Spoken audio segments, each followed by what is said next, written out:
let's have some fun with the all-new Porsche 911 Turbo S, 650 horsepower, and definitely a true supercar, but there's even a little bit more to that. Please join us here for exterior, interior, and the sporty driving experience on Autogefühl, your #1 resource for in-depth car reviews and your #1 community to discuss cars. Thomas in front of the camera, Jonas behind, and now everything in full HD, full screen, and full length. Let's go!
In the front, in general, the all-new 911 generation is 4.5 centimeters or about 2 inches wider. It's also become longer once again, so if you're more thinking of the idea of the original 911, well, that's the 718 Boxster or Cayman now.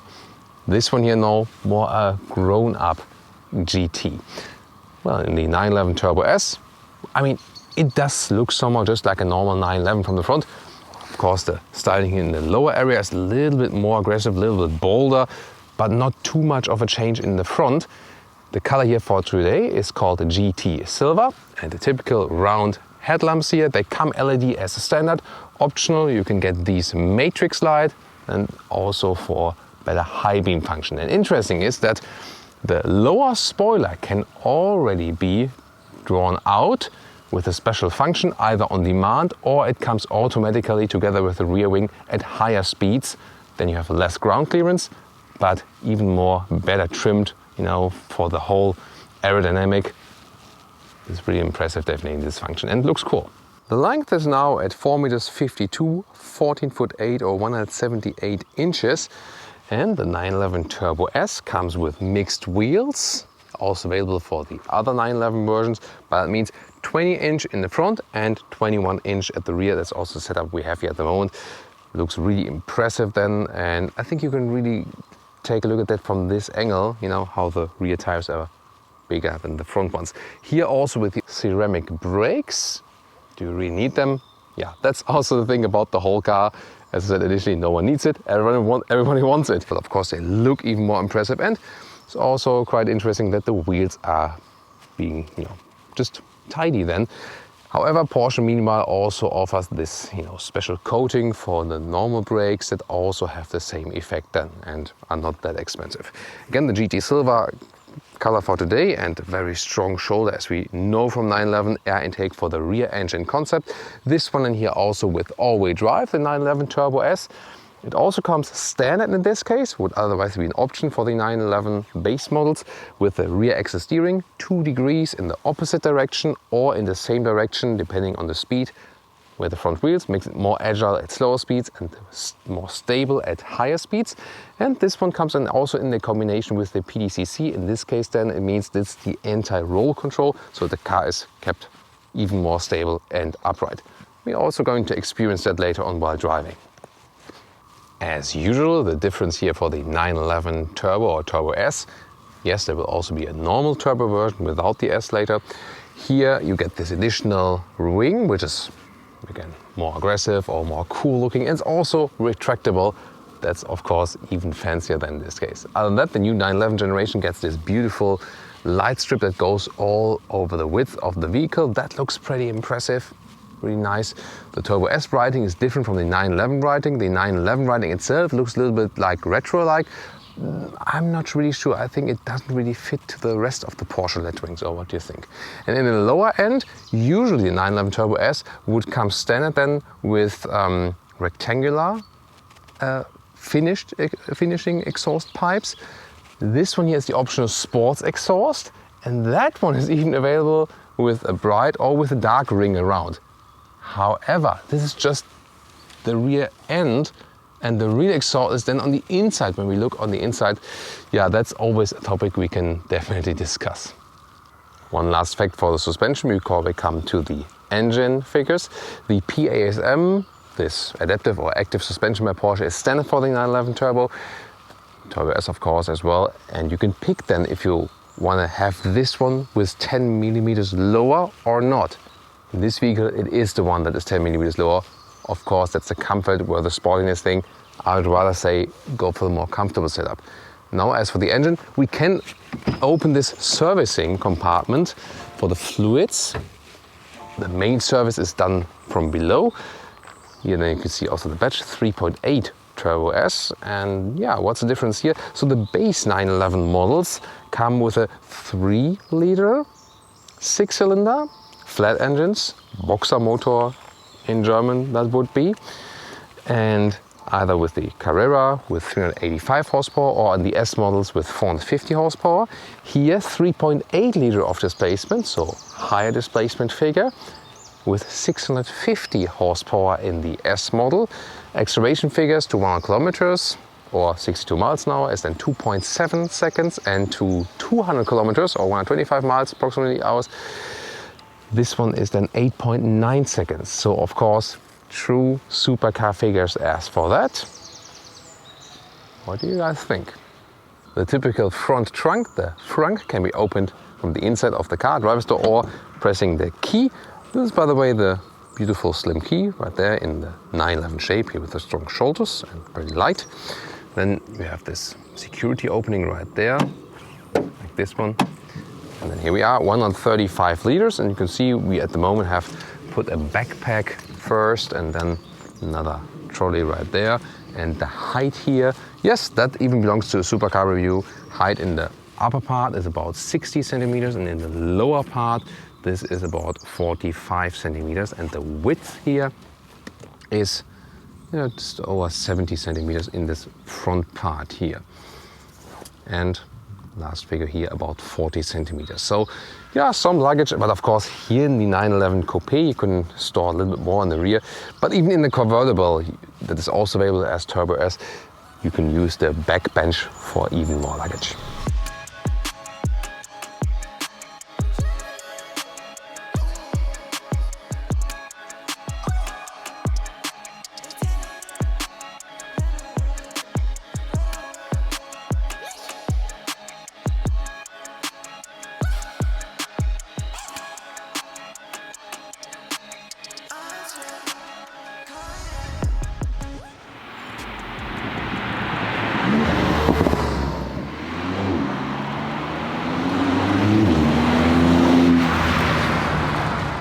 Door handles for the 911 generation. Of course, a beautiful integrated design, that's cool. And then when you open the car with the key, they flip out. Or if you don't press it open on the key, it's also possible then, like this, just, touch it barely. And then it's like a sensor, then, you don't have to do it physically, just a little bit. Then they also fold out. And yeah, then they also give you this, I'm not sure. I mean, this haptical feedback is still somewhat a little bit strange. Yeah, so pros and cons about these technology door handles, let's call them that way. Then strong design on the interior, everything wrapped tightly as we know it. Then this carbon fiber insert here. Look at this beautiful integration here, how the buttons for the memory seat are aligned actually with this inside door handle. That's actually pretty cool. Of course, just as we know, slim door pockets.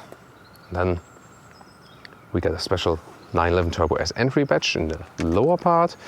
Above that to open the frunk and the rear servicing for the fluids. And here we go with the new cockpit for the 911. The interior is not too different for the 911 Turbo S.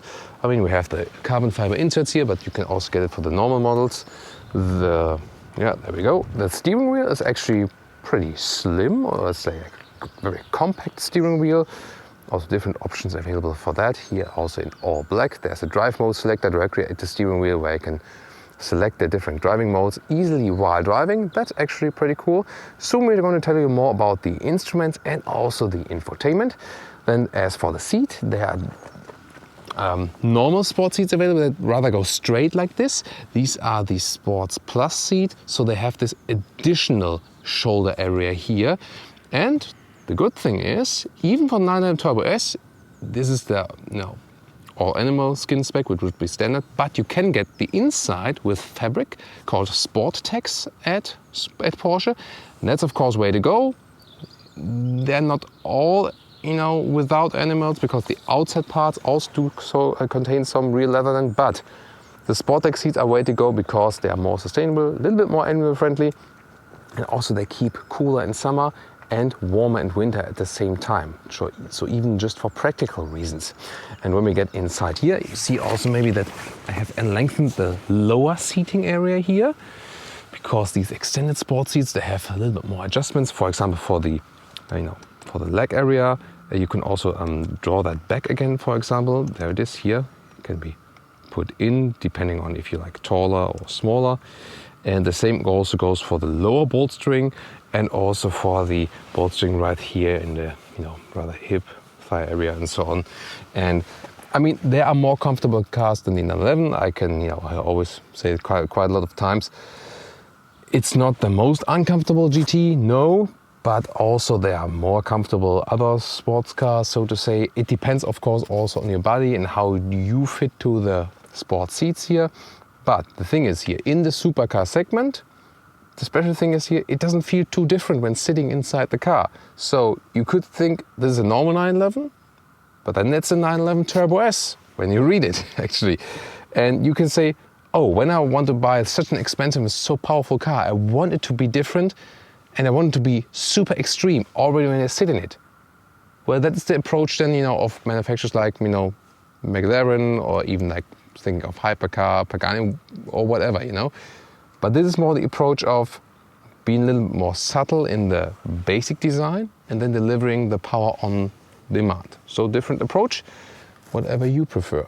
Headroom-wise, by the way, when I put the seat in the lowest position, I usually put it a little bit up for the better angle. But here in the lowest position with 1.86 or 6'1", there's still a lot of head clearance left. And I mean, not too nice weather today here and pretty cold already again, but I'm already dreaming of the convertible version of this one.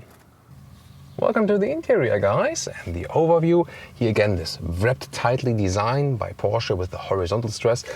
Very beautiful build quality here also with this carbon fiber tablet to serve food. No, of course, no one ever eats food in this car and not in my cars. Yeah, the no food rule definitely applies here to this car, of course. Soon more details to the screens. Or we can tell you 10.9 inch on the right side, all-wheel touch. On the left side, analog dials, then with 7-inch TFT right and left. Then again, the compact steering wheel can be put in and out and also up and down. We have the shifting pedals right here. This one, of course, only available with the automatic gearbox, and some controls on the steering wheel, for example, also for the volume, or then again for the driving mode, which is a pretty cool idea with the driving mode selector right here. If you more move towards the right side, below the infotainment screen, you have a programmable hotkey. This can be made on demand, whatever you want to have it. Then there's for the exhaust note, for the special valve. Here this metal knurling, this is good quality as well. The hazard lights, then off with the stability control. PDCC, that's the anti-roll or anti-roll control. You can activate or deactivate it. And depending on which driving mode you put in, for example, sport mode activates the exhaust note system. Sports Plus also puts out the spoiler and also activates the PDCC. Then even lower, what I found quite cool actually that we have the AC unit still manual and also nice clicking sounds. So put it warmer and also the vent strength, for example, and the volume knob, also nice clicking sound. Like to have that manual still. Then this brown shaver design for the shifting lever, this when you're going to commute to work in the morning. But the cool thing is nicely integrated with not taking too much space. That's the advantage. And then you put it to reverse or driving mode and so on, park to park. And here also like the quality of the buttons now when you press it is really cool. Interesting is that some of the first models actually that I've been seeing with the 911, they had actually some quality issues also when, for example, touching the steering wheel, there was like the rattling or squeaking. Now this one here, being the top of the line model, that had nothing to do with it, but just a later build of that. So sometimes it's when you get the first cars from from the works here and there, maybe not totally perfect. Now those things I criticized before seem to be gone. That's actually a good thing. Another good thing is also that we still have physical buttons here for the seat heating in the lower part. So this is then physical button here also in the lower part, easily to access. And here, this cup holder, I mean, this is one cup holder, it's adaptive, that's good, so everything is being kept tight. You could also remove that, that's possible. And there it is. So you can also remove it and replace it with something else here from the glove box, and just with this normal holder. Then you can put some clutter in it or something. But I would actually go for the normal cup holder here. That's just more practical, I think. Yeah, you've seen the glove box right there. It's offering some space at least, but not too much. And next to the glove box, you can see there's another cup holder here for the passenger, or for the co-driver, how we always call it. And this better build quality than the same holder in the 718, by the way, in this case then. And last but not least, there is this armrest here in the middle. Open it right there, well attached.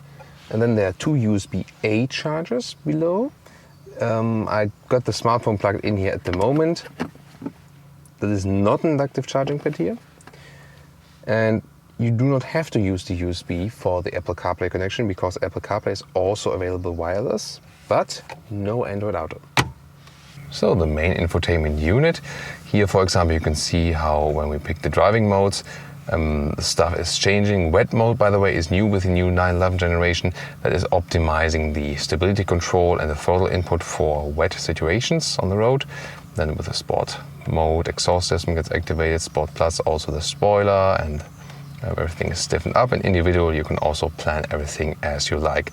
This is done with the control knob at the steering wheel or when pressing inside, but of course you would never do that while driving. You would always use it on the steering wheel. The climate unit can also be controlled here as for the vents where they should be coming from. This is not a separate button, or deactivate or activate the AC. This has to be done inside the screen actually. Then you can jump to the Apple CarPlay here. This is the integration. Yeah, right there. Here we go. And now testing this optional Bose sound system. Giving us a nice true surround sound indeed, like that. One thing, by the way, about infotainment overkill, I had to actually put everything out and on again, because before that, you maybe also realized the editing there, it wasn't working. So the car was not playing music. I mean, the CarPlay showed that it was actually playing it, but you could not turn up the sound. It was like a mute, although it was no mute, So maybe something with the software is not right there, but now it's running again. Just that when that happens with your 911, you're not alone. It happened to someone else before. So, and then the GPS right there. Impressive view, of course. Zooming in and out, very responsive, quite fast CPU. And there you centralize it again. So that's about the infotainment. And what about some voice input? Let's see if that works. No, that's interesting. That's the series being activated then when you use that one. So it really depends on it. Let's see right here, voice control. Please confirm the message. Okay, accept. Enter destination. Which city? Berlin. Which city from the list? Berlin, yeah. That's so funny. Okay, but you see, you get the picture. Some voice input does work, but it's no natural voice input yet. Now the instruments, the analog part in the middle. This is of course the impressive, the real important one with the digital speed. And on the left side, you can change what you want to see there actually. This, for example, here for the distance, assistance systems, allowed speed and so on. So that's right there. However, you see that the steering wheel does block the view when you have the straight view. And no matter how you put the steering wheel, it's always blocking something. Yeah.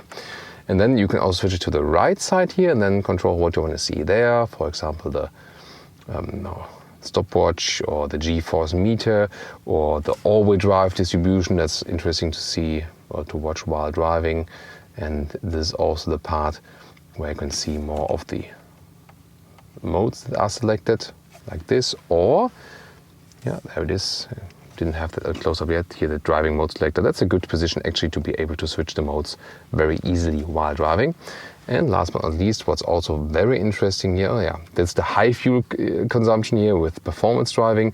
There's a better one also when you are just using cruise control, then you can get it down to like 12 liters or 100 kilometers or something. And here, this is also very interesting that you can get the map already right here. Well, what about the rear bench? Of course, only for emergency situations. There's ISOFIX, however, for child seats, that is possible. And then you can also put some things above here, but it shouldn't be any heavy thing that could fly all over the vehicle, just like light things like toilet paper or something. So here you can, however, flip it and then to, spare the seating material and put a bag up here. And that's okay because the seats are in front of that. So it can fly all over the place. But here on the top part, this should be left only for very light things like, like a shirt or whatever, that can actually fly all over the place and won't hurt anyone. But this is actually a good function that you have, like here, this even service done. And again, seats are put up here and then secure also like an additional bag for traveling or something. Well, yeah, you can mark it now, minute, whatever it's at the moment. Thomas in the back seat. Yeah, that's very funny. But the thing is, even if we push the co-driver seat, and I call it co-driver seat, not passenger seat, because rally style, even if we push it all the way to the front, I cannot really put it back here. Only if I, like put my knees to the side. Now it's, fixed here, and yeah, not really possible. And then also, I mean, could someone still sit here then on the front seat? Yeah, but you see, this is then the most extreme setup, and I'll try to put myself out here once again. And let's see if I can get to the front seat in any way. This is like how we would step in a supercar with a very strong or very bold pillar here. And yeah. Maybe for a very, very short trip to the train station or something. But yeah, so let's rather forget about this rear bench.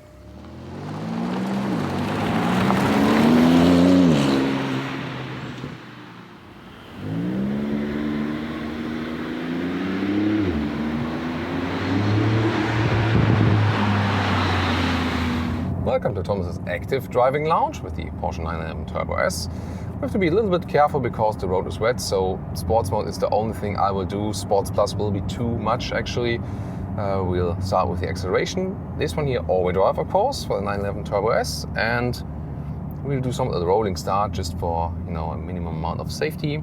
And at 30 kilometers an hour, let's go.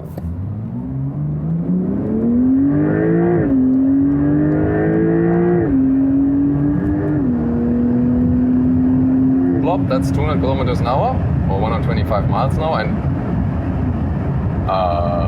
yeah, about that. Wow. That was something. I mean, when you talk about sports cars and it's like you're getting pushed into the seats, yeah, I think that's what we did experience. So, wow. It would go up to 330 kilometers an hour, by the way, in top speed, but that's just suicide here on this short part of the motorway. But wow, and good noise insulation here also at higher speeds at 170 kilometers an hour. We have the ceramic brakes mounted here, by the way, so the thing is they have a very good enduring brake performance, but you have to get used to it because the brake pedal here is quite heavy, so to say, especially with the ceramic brakes, so they're not that responsive on soft brake pedal touch, so you really have to hammer them if you need better braking performance. Like on the technology level, they have the best braking performance, yes, but the throttle input, I think they could make it maybe a little bit more sensitive, I think.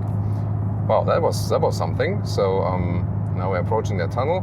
In the sports mode, also the exhaust sound is getting boosted. 650 horsepower. It's barely enough, right? Couldn't they get more? Yeah, about that. So, Jonas, wanna lower the window a little bit?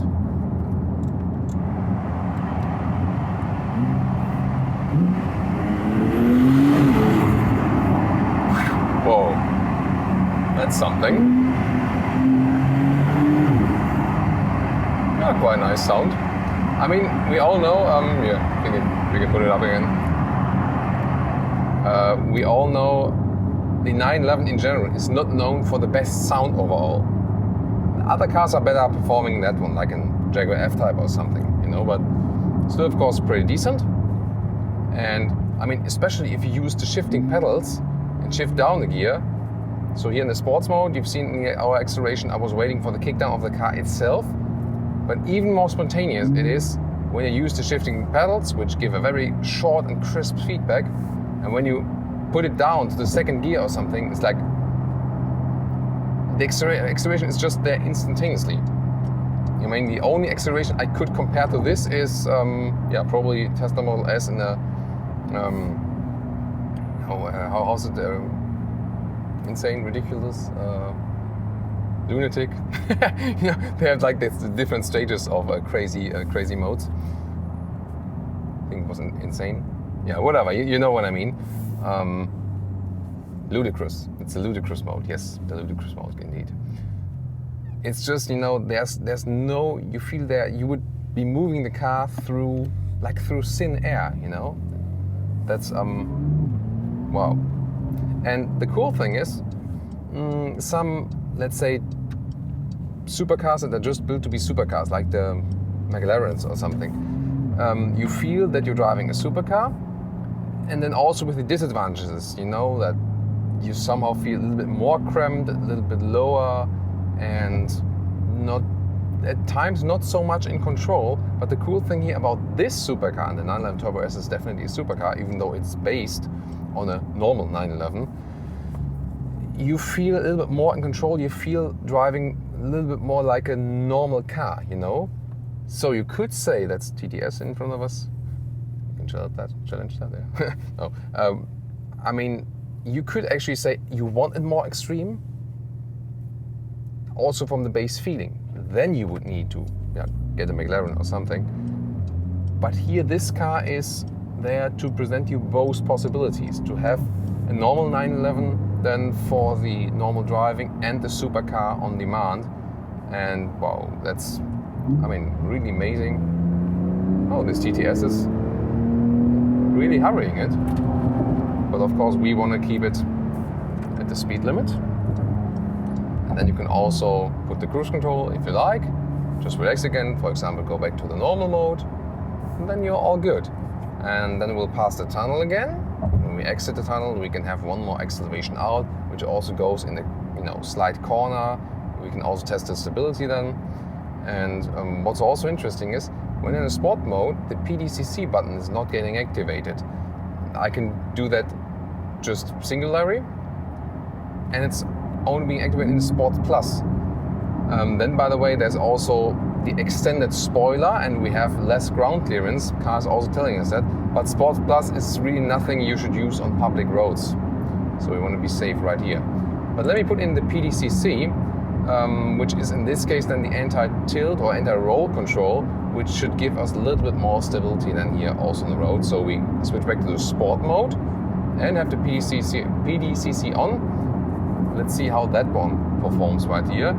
And I use the shifting pedals now myself, go back to third gear for example, and then I can accelerate out, and the guys behind us are already awaiting what I'm doing now. Third gear, let's go.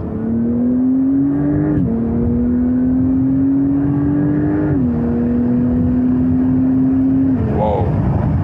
Holy moly. Wow, that's really super stable, wow. I mean,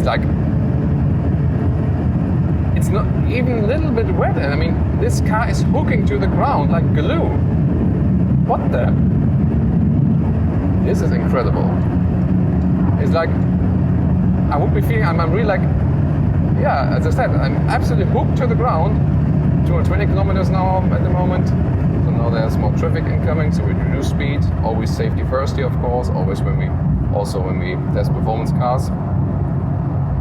Wow. That's quite something. So when I put that off the PDCC, but I mean, really seems to be like making even more stability right there. So that was quite interesting. Take here and then stick to speed limit once again. Wow. I mean, this is really this, not in a technology sense hybrid, you know, but hybrid in a meta sense. This car can be taken to any racetrack of the world at any time and serve like a GT3 RS or something. And then you switch back to normal mode and it becomes your normal 911 Carrera, you know? This is really what this car makes special. So, yeah, really quite impressed. And I think this, you know, this span actually, this is also what they did here with the new generation, that this span is like even wider, you know, basically in both directions of the comfort and sportiness. Again, of course, there are more comfortable cars in the 911, but talking in a supercar sense, you know. So I really feel more at home here than in those uniquely built supercars, because this one is then also like easier and more normal to drive, and I really like that, you know. That's also what you should prefer for everyday driving life. Unless you want it like super aggressive always every time you are on the road. But again, by the driving modes you can have that, and if I would put it in Sports Plus it would also happen as well. But as we also have the all-wheel drive, this is also something that keeps this car in check, so to say. This would also be of course a difference than when you buy a real racetrack Porsche just with rear-wheel drive, to be more extreme that way and to play a little bit more with the rear end. More performance, of course, you will always get here from the all-wheel drive. Oh, police, so you want to join us, guys? Maybe take the police for a ride? Yeah. But I mean, we're not doing anything that is forbidden, because we always are obeying speed limits. That's, of course, very important. Yeah, still, of course, these acceleration tests, please do only do harsh accelerations when you really know what you're doing, when you have a lot of experience in car driving and so on, and best, of course, always on a closed circuit, or when you really can see in advance what's happening. That's, again, I can just stress it again, for us it's always safety first.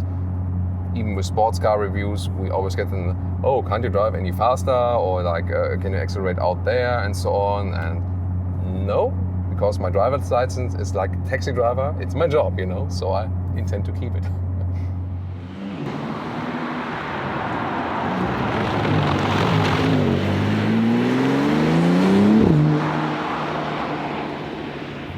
And now you know it from our true sports car episodes, riding up the hill, Pikes Peak. No, not Pikes Peak, but Thomas Peak. I don't know. So let's go up here. And the steering here, wow, it's really so crisp, but not too hard. You see that commands are directly controlled into the road. Everything, oh yeah, someone's living here, so I'm going back to the normal mode. Exhaust is tuned down. This also gives you the variety of this car. I'll wait until we pass the next house, because, you know, even if someone appreciates nice exhaust notes, probably don't want to have them in your living room or in your garden. So houses are passed. Now back to the sports mode. A little bit more throttle input. Here again, the steering input is almost the same degree as the corner itself. This is really one of the most perfect steering feelings here in this case. This is really amazing. Directly at the throttle, nice acceleration, but very smooth as well. All-wheel drive, giving a good distribution, but still a rear wheel bias, definitely notable. Now the shifting pedals, back to second gear. Now there will be a very sharp left corner, back even to first gear.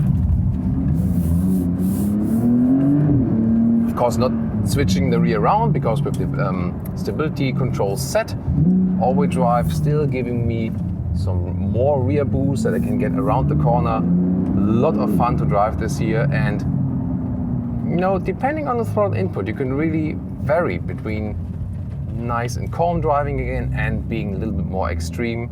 So I find the setup here for this supercar actually better than with the, you know, separately built supercars. That's what I think, you know, because it's more suitable for, let's say, more situations. But what's your take?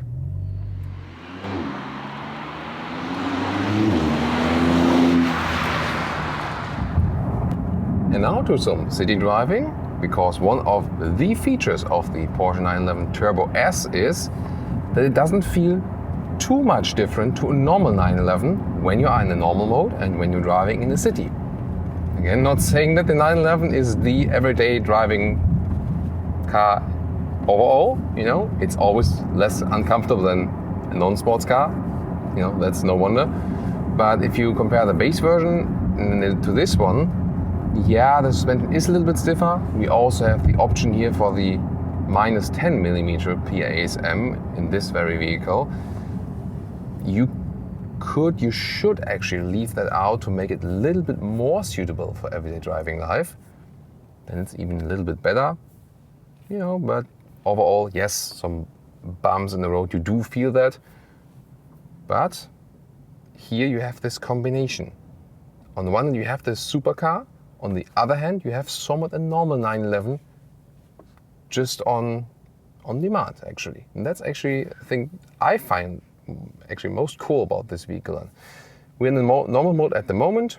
Exhaust note is also not like, you know, not that notable. And you can drive more or less silent here. And when you want to be a little bit more silent in the city or around your neighbors, always depends on how much you like your neighbors. So you can be silent if you like, and also leave the suspension at the, you know, rather normal and comfortable mode and so on. We can also use the cruise control right here at the left side of the steering wheel. Also the distance can be controlled. It's the adaptive cruise control in here.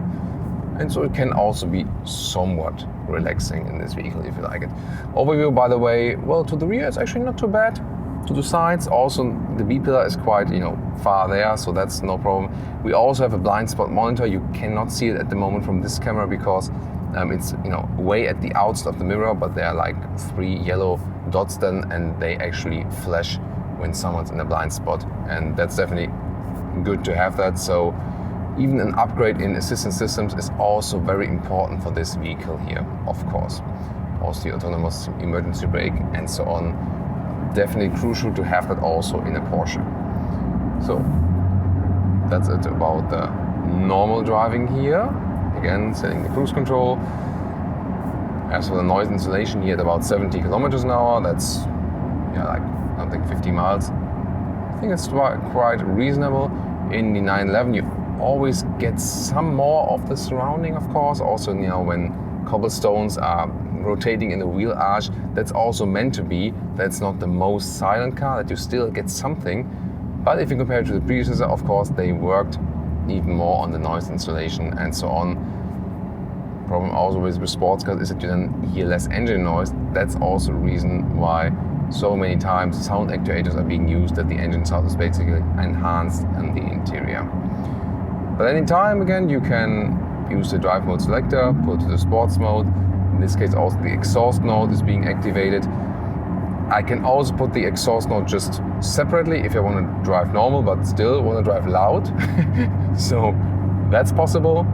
And of course, in city driving, what's always very cool is this rear axle steering with 2 degrees opposite or the same direction than the front wheels. That makes the car so much more agile, is better when parking in and out, and already at lower speeds, this car always tells you like, I'm gonna do another slalom, Thomas. Steer me once more. Yeah, that can be hard at times when you are stuck in city traffic and saying like, come on, I want to drive sporty again. Isn't that possible? Yeah, I think we can definitely live with that.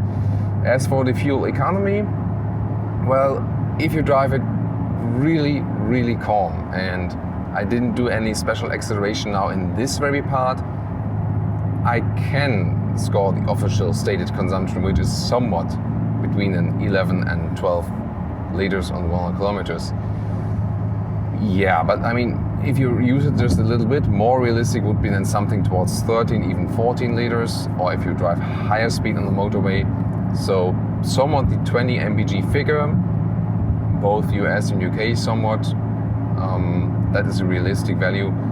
If you push the car more, then of course less than 20 mpg, and if you're really, really good, then you can score even something more than 20 mpg. If it's now the 911 Turbo S or the base 911, I mean, this is a different engine. It has more displacement, yes, but that also means that's generally good for the fuel economy if you keep it at lower speeds. So I wouldn't necessarily say that the 911 Turbo S has a higher fuel consumption than the base models. It just depends on, are you really using this power? So when someone says this is the less economic one, of course money-wise yes, but fuel economy-wise I wouldn't really say so. Maybe you can even score better consumption figures with this one if you keep it at the lower RPMs. But that's of course not really what everyone would do with this vehicle, you know? Yeah. But overall now, when the road is quite even, it's still decently comfortable, no problem. Again, I think the best conclusion here for the normal driving part is, it's still a normal 911, if you like it. But just on demand, it becomes again the supercar we experienced earlier.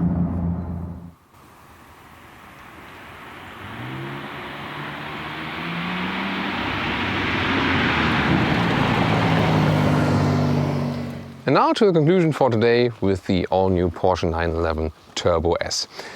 Well, in general, they are of course more comfortable cars than a 911, but the cool thing here about the 911 Turbo S is it's one of the most comfortable supercars. And yes, it's definitely a supercar, even though it doesn't have like this typical uniquely built supercar look, but performance-wise and what it delivers, it's definitely a supercar. Also price-wise, with a fully spec of this one, almost €250,000 or dollars, you know, with some more bells and whistles and so on.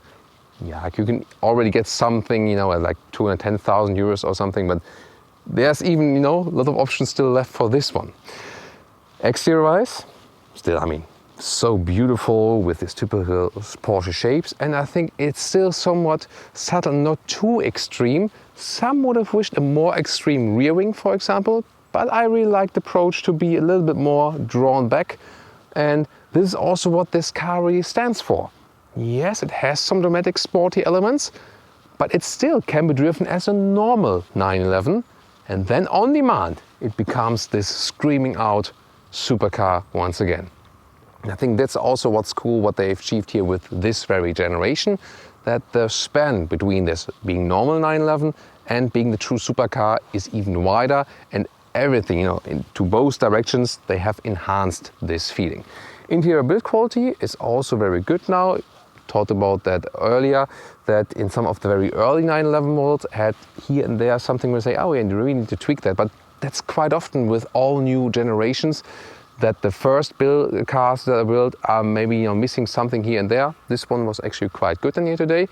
Yeah, and then remember to get it with a Sport Tech seat for better climate comfortable seating and also making it a little bit more animal friendly. But Porsche is also going in the right direction there finally with, for example, the interior that Taycan is also offering.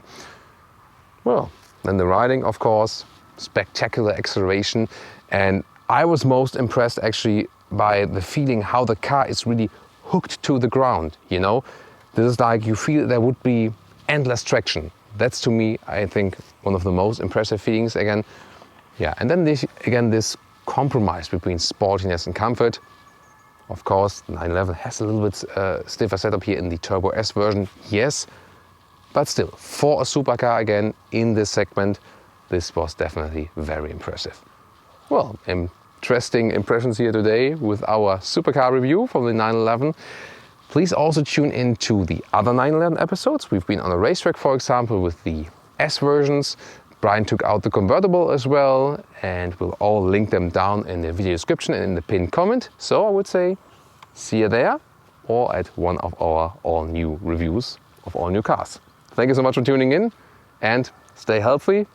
Wish you all the best. See you soon.